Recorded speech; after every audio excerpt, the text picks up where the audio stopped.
네, 지난해 9월 음주운전을 하다 적발이 됐던 지금 미래통합당의 장제원 의원의 아들이 있었죠. 운전자 바꿔치기 논란도 당시에 있었습니다.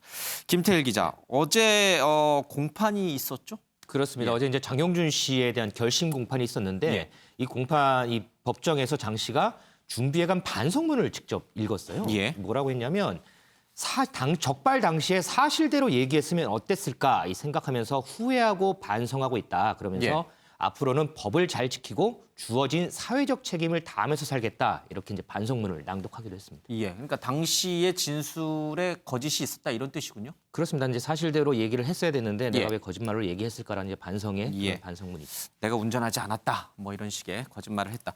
검찰 쪽에서는 어떻게 지금 구형을 준비하고 있습니까? 네, 어제 구형을 했는데요. 징역 1년 6개월을 구형했습니다. 지금 혈중 알코올 농도가 당시에 면허 취소 수준을 넘는 0.12%였고요. 심지어는 사고 직후에 운전자를 바꿔치기 하려 한 혐의도 있습니다. 그렇기 때문에 검찰은 초범이고 피해자와 합의한 점은 인정되지만 혈중 알코올 농도가 굉장히 높았고 실제 운전 사실을 숨기려고까지 한 점 등을 고려할 때 이 정도 처벌은 불가피하다라는 게 검찰 입장이고요.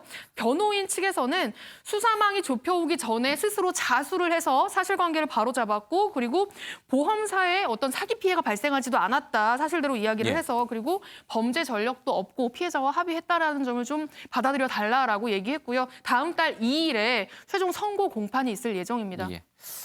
이게 국회의원 아들이니까 사실 관심이 훨씬 더 컸거든요. 특히 이제 장제원 의원의 경우에는 이제 국회에서 굉장히 공격적인 발언들을 많이 하시는 분이잖아요. 얼마 전에 이제 이낙연 전 총리 당선인에 대해서도 이제 이천 화재 사고 유족 문제에 대해서 강도 높은 비판을 하시기도 했는데 당시에 장제원 의원의 아들이 이런 혐의를 받으니까 일각에서는 장제원 의원이 책임지고 의원직을 사퇴해야 된다 그랬는데 이번 총선에서 또 당선이 됐어요. 뭐 그렇죠. 그렇죠? 예. 근데 우리가 이제 항상 수신제가 치국평천이라는 예. 이야기가 있지 않습니까? 결국 이제 어떤 면에서 보면 사회적 어떤 지도층의 자녀들, 예. 이게 이제 자신의 어떤 자녀들 관련해서 이제 이런 어떤 좀 교육을 시켜 이런 것들이 실제 이제 국회의원들도 분명히 이런 이제 해야죠. 근데 예. 문제는 이제 그렇게 하고 또 이 국회의원 하면서는 다른 후보들이나 또 다른 이 사람들을 비판하는 게 보면 이게 설득력이 없어요. 예. 그럼 다른 사람들이 뭐라고 그랬습니까? 아니 참 좀 자식이나 잘 챙기세요. 이런 한마디면 사실은 이야기하는 거거든요. 예. 아마 장제원 의원도 이번 과정을 통해서 뭐 많은 걸 느꼈을 겁니다.